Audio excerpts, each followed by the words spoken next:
noches, los saluda Josefina Townsend, bienvenidos a TV Perú Mundo. Hoy nos acompaña Farid Cajat. Farid, ¿cómo estás? Buenas noches.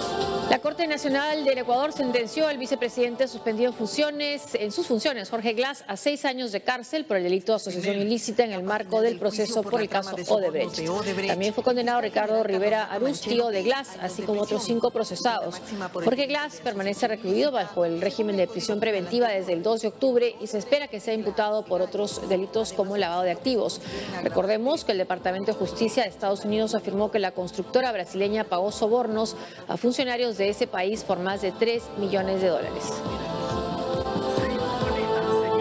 Jorge David Glass Espinel, Ricardo Genaro Rivera Arauz, Carlos Alberto Villamarín Córdoba, Ramiro Fernando Carrillo Campaña, Edgar Arias Quirós, en calidad de autores del delito de asociación ilícita, tipificado en el artículo 369 y sancionado en el artículo 370 del mismo cuerpo legal, la pena de 6 años de reclusión menor ordinaria.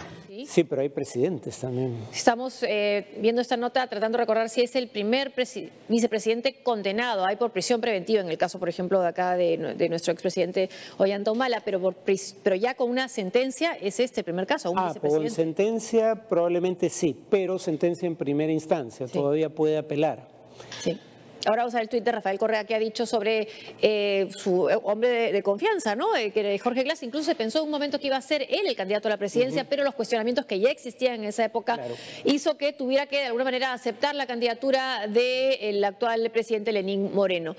Rafael Correa condenaron a un inocente, un juicio lleno de tantas irregularidades, tendrá que ir a instancias internacionales, pero ya tienen su objetivo apoderarse de la vicepresidencia.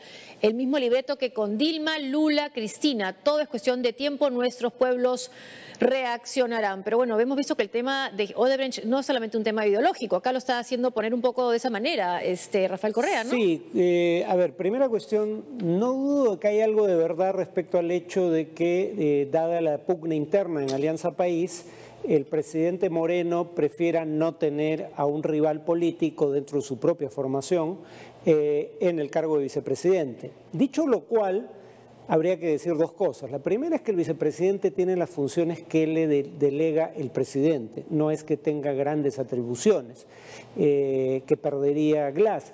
Y en segundo lugar, efectivamente que esto no se inicia como un proceso, digamos, interno. Esto empieza por una denuncia que surge en Estados Unidos, en donde la empresa Odebrecht llega a un acuerdo con el Poder Judicial y reconoce $788 millones en sobornos, y en el caso peruano habla de 26 millones, sabemos que la mayor parte de eso fue en el caso de la carretera interoceánica. En el caso de Ecuador, una economía bastante más pequeña, sin embargo el número es mayor, no bastante mayor, pero mayor, son 33 millones y fracción, de los cuales 45% aproximadamente están involucrados en este caso, pero acá es una delación premiada en Brasil de Santos, un funcionario de Odebrecht, la que inculpa al vicepresidente, además de, digamos, delaciones de funcionarios ecuatorianos. Y habría que añadir solamente que en este caso, digamos, la delación premiada, se dice que está mintiendo el delator, pero habría que decir que cuando alguien se acoge a la delación premiada, si miente, pierde los beneficios que obtiene a través de ese mecanismo. Entonces no parece tan probable que ese sea el caso. Sobre todo tampoco parece probable que Odebrecht esté manejando esto ideológicamente, porque como vemos en el Perú, involucra a todo el espectro político. El punto es quién puede ganar elecciones, no de qué orientación sea. Y en nuestro caso el punto también es barata de quién habla y quién no, porque no debe mentir, pero puede omitir. Y lo que sí queda claro es que, bueno, la agenda política la está marcando Odebrecht y lo estamos viendo hoy mismo en nuestro país con lo último que ha sido revelado de parte de Odebrecht en la Comisión Lavajato. Sí, y un dato que tiene que ver con los casos en el Perú. El tema es que Odebrecht le da el dinero aparentemente al tío del vicepresidente, pero claro, lo que dice el fiscal es: ¿por qué Odebrecht querría pagar a alguien que no toma las decisiones? Quien tomaba las decisiones era el vicepresidente que estaba a cargo de los sectores económicos respectivos. Entonces se presume que el tío era un testaferro. Presunción que no se está haciendo en el caso peruano con casos como el del metro, por ejemplo. Por ejemplo, el caso de los viceministros y otros funcionarios de menor nivel presos por el caso del tren eléctrico. Sale el diciembre, ya va a pasar Navidad en su casa, uno de los, del delator principal de todo este escándalo de lavajato, que es Marcelo Odebrecht, que hoy marca tanto nuestra política nacional con lo que se ha informado sobre el caso del presidente Pedro Pablo Kuczynski, quien ha aceptado ya ir a la comisión de lavajato para responder a esta información. La nueva cárcel de Marcelo Odebrecht será su mansión de $9 millones. El expresidente de la constructora, eje del mayor escándalo de corrupción del Brasil, bueno, y de América Latina. Y de América Latina, hasta donde se sabe. Hasta donde estamos viendo. Saldrá de prisión el martes 19, cumplirá arresto domiciliario en su casa de 3.000 metros cuadrados. Esta es una casa en Sao Paulo y él estaba condenado inicialmente a 19 años de prisión. Con esta delación premiada o colaboración eficaz, bueno, ha reducido sus años en prisión, ha estado 2 años y medio. Ya están los periódicos internacionales. Era La Vanguardia inicialmente, ¿no? Me lo cambiaron. Sí. La Vanguardia de Barcelona fue el que pusimos inicialmente. Sí, ahí está. Ahí está. Kuczynski anuncia que recibirá comisión que investiga caso Lavallato. Este es el diario español La Vanguardia y transcribe lo que dijo el presidente Kuczynski a una grabación al Radio Programas del Perú. Este es otro más. Tenemos otra reacción internacional. El comercio de Ecuador, esta vez, Odebrecht pagó $782.000 a empresas de Kuczynski por asesorías. Este es el diario El Comercio del Ecuador. Swiss Info es un medio suizo, como dice su nombre. Odebrecht pagó más de $782.000 a consultora de Kuczynski en el Perú. Vamos a Estados Unidos. El demócrata Dow Jones logró ser elegido como senador por el conservador estado de Alabama, imponiéndose al republicano Roy Moore, quien había sido acusado de acoso sexual a menores. Con este resultado, la mayoría republicana en el Senado se redujo. Algarabía en las bases demócratas de Alabama tras la victoria de Doug Jones en la elección senatorial. Un triunfo histórico, ya que desde 1992 ningún demócrata ganó un escaño por Alabama. El último fue Richard Shelby, quien 2 años más tarde, en 1994, se pasó al Partido Republicano. Estoy realmente abrumado, verdaderamente abrumado. Pero ustedes saben, amigos, todos me han escuchado decir esto en algún momento de la campaña. Siempre he creído que la gente de Alabama tenía más cosas en común que la división. Hemos demostrado que no solo en Alabama, sino en el país, podemos unirnos. El presidente Donald Trump ha tratado de no mostrarse afectado por este revés político y felicitó anoche a través de su cuenta de Twitter a Jones por la victoria reñida. Pese a ello, el republicano Roy Moore no quiso admitir su derrota tan rápido. Quiero agradecerles por venir esta noche y darme cuenta de que la votación es tan cercana porque no ha terminado. Y aún debemos cumplir con las reglas y sobre esta provisión de recuento, y el secretario de Estado nos lo ha explicado y nosotros esperamos que la prensa suba y hablen con ellos para averiguar cuál es la situación. Una de las mujeres que denunció a Roy Moore por acoso sexual expresó su alegría por la victoria de Jones, mientras que desde la Casa Blanca el presidente Donald Trump ha restado importancia a los resultados de anoche, afirmando que no afectará su agenda. En el Senado, el líder demócrata pidió a los republicanos postergar la votación sobre la legislación de revisión de impuestos hasta que Jones tome su escaño, pero los oficialistas esperan votar la norma antes de Navidad. Con esta victoria, el Senado queda con 51 republicanos y 49 demócratas, dejando la posibilidad de que la oposición pueda recuperar la mayoría en la Cámara en las elecciones legislativas del próximo año. Bueno, esto es un golpe a Donald Trump, pero también hay que decirlo, es un golpe a todos los que tienen una acusación de pedofilia, que es el caso del candidato perdedor en Alabama, porque era de eso de lo que se le acusaba, y además también de tener opiniones discriminatorias contra los gays y contra los musulmanes, que no podían ser parte del Congreso, sí, ¿no? Y que la homosexualidad tendría que ser ilegal. Que la homosexualidad debía ser ilegal, que por tener religión musulmana un ciudadano estadounidense no debía ser elegido al Congreso, porque la ley ahora no lo prohíbe, y otras cosas por el estilo. Pero eso no fue lo que se trajo abajo su candidatura. En Alabama eso no necesariamente era negativo. Entre los votantes, conservadores de Alabama, que son la mayoría. Sí. El tema fundamental fue la acusación de agresión sexual, pero sobre todo contra menores de edad. En 2 de los casos, quienes lo acusaban decían que las agresiones ocurrieron cuando tenían 14 y 16 años, si mal no recuerdo, respectivamente. Y eso ha hecho que, ya hay indicios de que ese tipo de temas marca una diferencia en el voto de mujeres y hombres, sobre todo de mujeres educadas.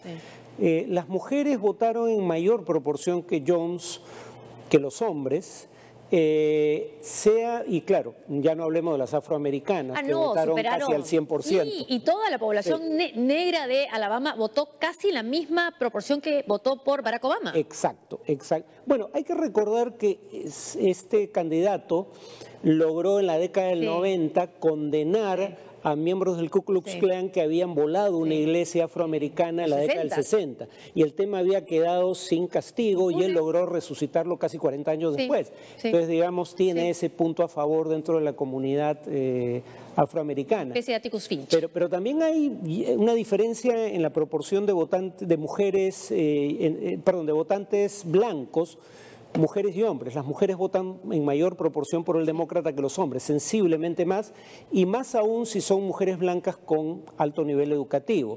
Obviamente esto tiene que ver con que mujeres con mayor nivel educativo son más sensibles a este tipo de temas habitualmente que mujeres que están más preocupadas probablemente por, ingreso familiar o temas de ese tipo. Pero si hace una diferencia, lo hizo también con Trump. Sí. Lo que nadie recuerda es que Trump perdió el voto popular, pero ganó el colegio electoral y perdió el voto popular por una proporción muy similar a aquella proporción por la cual perdió el voto popular, en este caso el candidato republicano. Pero aparentemente le perdonaron con esa elección las acusaciones de acoso sexual, en cambio a este candidato no lo han elegido. Bueno, pero nuevamente, Trump tiene acusaciones de acoso o de agresión a mayores de edad. Sí.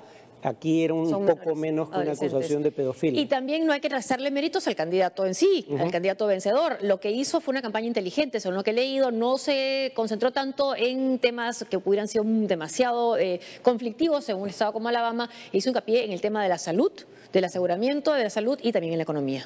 Sí, y además, bueno, claro, es una elección absolutamente anómala. Que tiene muy contentos a los demócratas. Sí, pero digamos, los demócratas tienen que ser conscientes de que ellos están ganando votos porque no son Moore y no son Trump. Ah, sí, también. No por mérito propio. Sí. En este caso, Moore fue el factor fundamental para explicar la derrota. Pero en todo caso también hay un patrón en contra del presidente. Toda elección que se ha producido desde que él fue elegido presidente hasta ahora, los demócratas han tenido mejor votación que la que obtuvieron en esa elección presidencial. O sea, la impopularidad de Trump le está pasando factura a los republicanos. Claro, y fiel a su estilo, lo felicitó en la noche y en la mañana dijo, bueno, en realidad yo no quería que él fuera el candidato Moore. O sea, probablemente sea cierto, pero decidió jugarse por él. Sí. Cambiamos de tema. Bueno, seguimos en Estados Unidos, pero ya no en la elección de Alabama, que ha concitado esta tensión mundial. El secretario de Estado de Estados Unidos, Rex Tillerson, hizo un llamado al régimen de Kim Jong-un para dialogar, invitándolo a la mesa de negociación. Este fue su mensaje.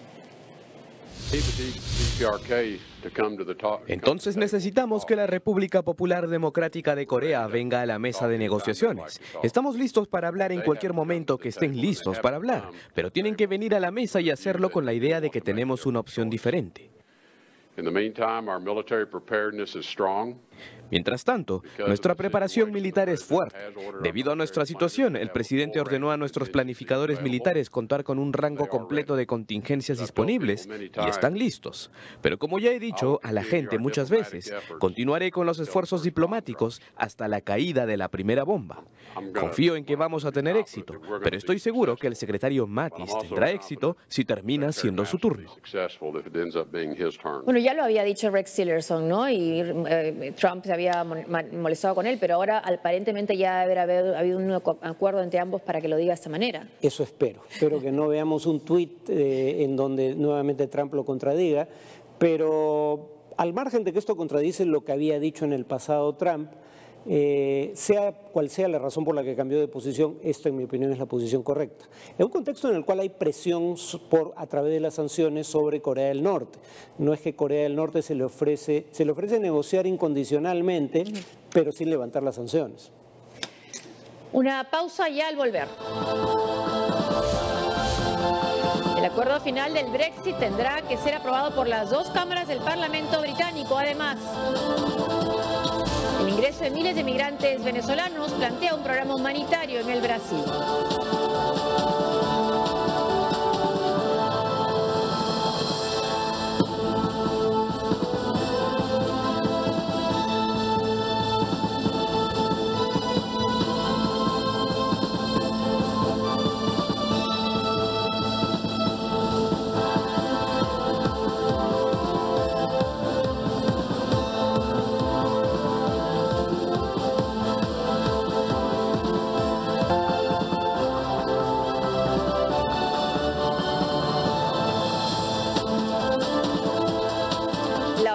Para la Cooperación Islámica reconoció a Jerusalén Este como capital palestina e instó a la comunidad internacional a emularla. La cumbre extraordinaria fue convocada por Turquía. Con un apoyo general a Palestina y a Jerusalén como su capital, empezó este miércoles la cumbre extraordinaria de la Organización para la Cooperación Islámica, celebrada en la ciudad turca de Estambul. Estamos aquí hoy para decir claramente que Jerusalén siempre ha sido y seguirá siendo por siempre la capital de Palestina. Es la flor de todas las ciudades. Según ha dicho el presidente de la Autoridad Palestina en este encuentro, en el que también ha participado el mandatario venezolano Nicolás Maduro, la decisión del reconocimiento tomada por Donald Trump es una violación de las leyes internacionales. El presidente de Irán pidió unidad de todo el mundo islámico. En las circunstancias actuales, la unidad del mundo musulmán contra el régimen sionista es esencial. Si nosotros tenemos desacuerdos en algunos asuntos, no debería haber desacuerdo entre nosotros cuando se trata de defender Quds y la causa palestina. Todos los desacuerdos en el mundo musulmán se pueden resolver indudablemente a través del diálogo. El Reino de Arabia Saudita, principal rival regional de Irán, envió a su ministro de Asuntos Exteriores a participar en esta reunión, mientras que desde Riad, el rey Salman bin Abdulaziz expresaba su consternación por el reconocimiento de Jerusalén o Quds, por su nombre en árabe, como capital de Israel. Quisiera afirmar la condena del reino y su profundo pesar por la decisión de Estados Unidos sobre Jerusalén y sus consecuencias que degradan los derechos históricos y permanentes del pueblo palestino. En tanto, el anfitrión de la cumbre, Recep Tayyip Erdogan, ha acusado a Estados Unidos de provocar fuego en Medio Oriente, que puede afectar a todo el mundo. Sin embargo, espera que Washington dé marcha atrás en su decisión sobre lo que él considera un error. Escuchemos lo que dijo Benjamín Netanyahu sobre esta cumbre. Sería mejor para los palestinos reconocer la realidad y actuar por el bien de la paz y no por el extremismo, y reconocer otro hecho cuando se trata de Jerusalén, no solo que es la capital de Israel, también preservar la libertad de culto en Jerusalén para todas las religiones, y somos nosotros quienes preservamos esta protección en el Medio Oriente de una manera que nadie más la preserva, y sobre la cual otros también han fallado, a veces miserablemente. Por lo tanto, todas estas declaraciones no nos impresionan. La verdad saldrá a la luz y muchos países aún reconocerán a Jerusalén como capital de Israel y moverán sus embajadas. Lo que propone, por ejemplo, la revista The Economist frente a esta declaración de Estados Unidos de reconocer a Jerusalén como la capital de Israel y mudar la embajada de Tel Aviv a Jerusalén, la embajada de Estados Unidos, lo que dice The Economist es, bueno, si lo que quieren es buscar la paz, ¿por qué no van un paso más allá de Estados Unidos y también establecen una embajada de Washington en Jerusalén Oriental ante Palestina? Creo que es una propuesta atendible, porque el tema de Jerusalén Oriental no es un tema controversial bajo el derecho internacional. Leo un pedazo nada más de una resolución del Consejo de Seguridad, la 2334 de diciembre del año pasado, 2016, aprobada con 14 votos a favor, ningún voto en contra, la única abstención de Estados Unidos, que no la vetó y por ende permitió que se apruebe.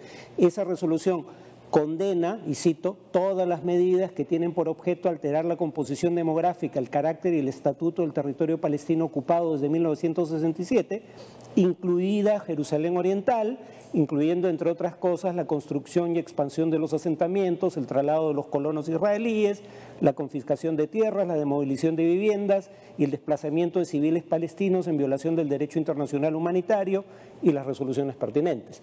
O sea, el estatus de Jerusalén Oriental es así, de claro, bajo el derecho internacional. Por eso lo que hace Israel al anexar Jerusalén Oriental y declarar la parte de su capital, como la propia acción de Trump, son ilegales. Ahora, lo que logra esa causa palestina es unir a sauditas, Arabia Saudita y a Teherán. Sí, pero como se nota a través del tono irónico de Benjamín Netanyahu, sabe que no van a hacer nada más que emitir un pronunciamiento. Por un estrecho margen, el Parlamento británico debilitó las facultades del gobierno de Theresa May y la obligará a refrendar el acuerdo sobre el Brexit en ambas cámaras. El voto de 309 legisladores a favor de la iniciativa fue apoyado por un grupo disidente, rebelde del Partido Conservador.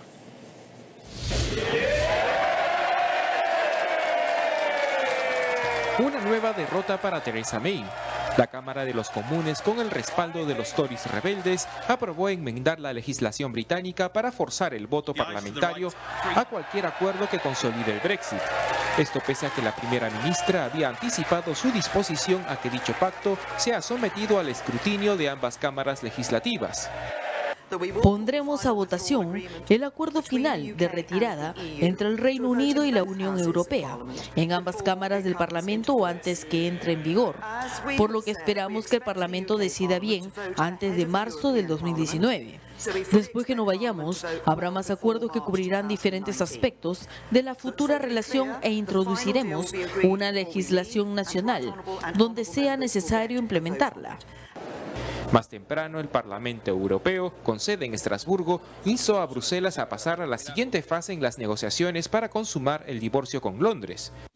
En esa misma línea, el jefe negociador de la Unión Europea, Michel Barnier, pide al gobierno británico cumplir con los compromisos correspondientes. Tendremos un acuerdo final solo si se respetan los compromisos políticos asumidos por Theresa May. Estaremos atentos. No aceptaremos ningún retroceso del Reino Unido en estos compromisos. Todos nuestros puntos del acuerdo están ahora cerrados. La oficina de Downing Street había advertido que la decisión del Parlamento podría dificultar la salida ordenada del Reino Unido. Lo cierto es que la influencia de Theresa May al interior del Partido Conservador está perdiendo peso a raíz de esta votación. A ver, para quienes no votaron por el Brexit o para quienes piensan, o creo que acá pensamos que no debía haber salido el Reino Unido de la Unión Europea, ¿qué significa esto?